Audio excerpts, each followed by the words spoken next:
اچھا، تو آج ہم ایک خاص تحریر کو دیکھ رہے ہیں، ایمان نہ لانے والوں کی حالت۔ جی اور اس کا جو مرکز ہے وہ قرآن کی سورت البقرہ کی آیت نمبر 6 ہے۔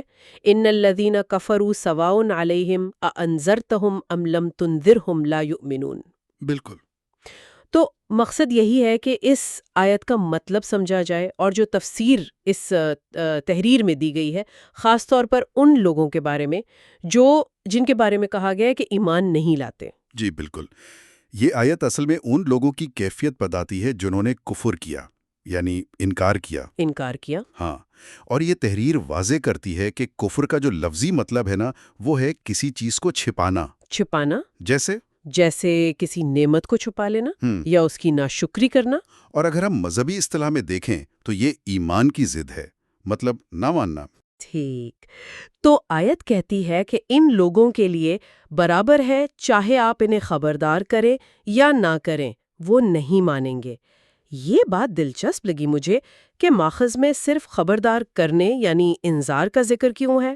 ہاں، یہ اہم نکتہ ہے۔ خوشخبری کا ذکر کیوں نہیں؟ جی، انذار کا مطلب تو ہے اللہ کے عذاب سے ڈرانا۔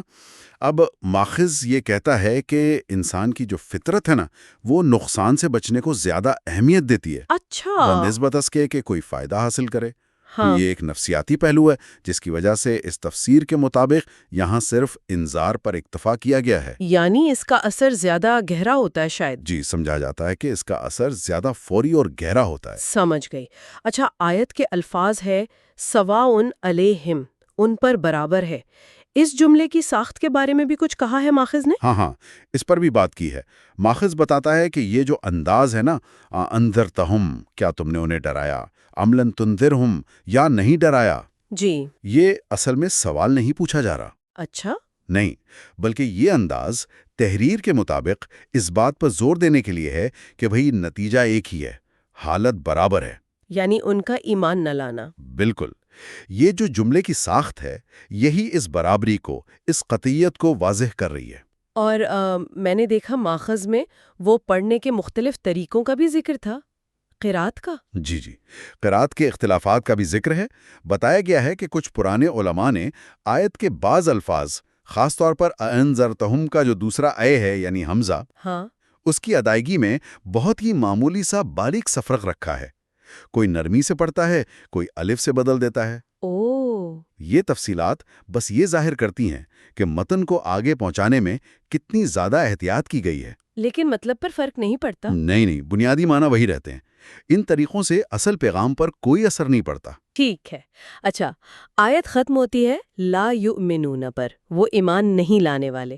اس آخری حصے کے بارے میں کیا وضاحت ہے؟ دیکھیں، ماخذ کہتا ہے کہ یہ جو آخری ٹکڑا ہے لا یؤمنون، یہ اپنے سے پہلے والے جملے سواء علیہم کی وجہ بتا رہا ہے، یا کہہ لیں کہ اس کی تاکید کر رہا ہے۔ یعنی کیونکہ وہ ایمان لانے والے ہی نہیں ہیں، اسی لیے ان کو ڈرانا یا نہ ڈرانا برابر ہے۔ یہ بات ان کی حالت کی جو قطعیت ہے نا، اس کو اور پکا کر رہی ہے۔ سمجھ گئی۔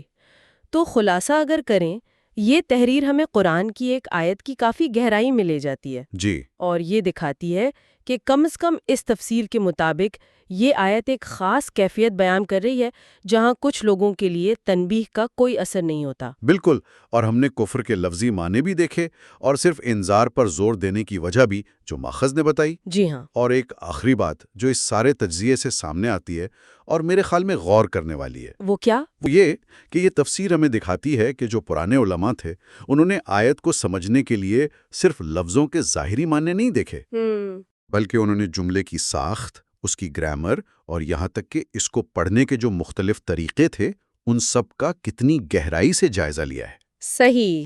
تو یہ چیز ہمیں سوچنے پر مجبور کرتی ہے کہ جو باتیں بظاہر بالکل سیدھی سادی لگتی ہیں، ان میں بھی معنی کی کتنی پرتیں ہو سکتی ہیں۔ واقعی، اور ان کو سمجھنے کے لیے کتنی علمی کوشش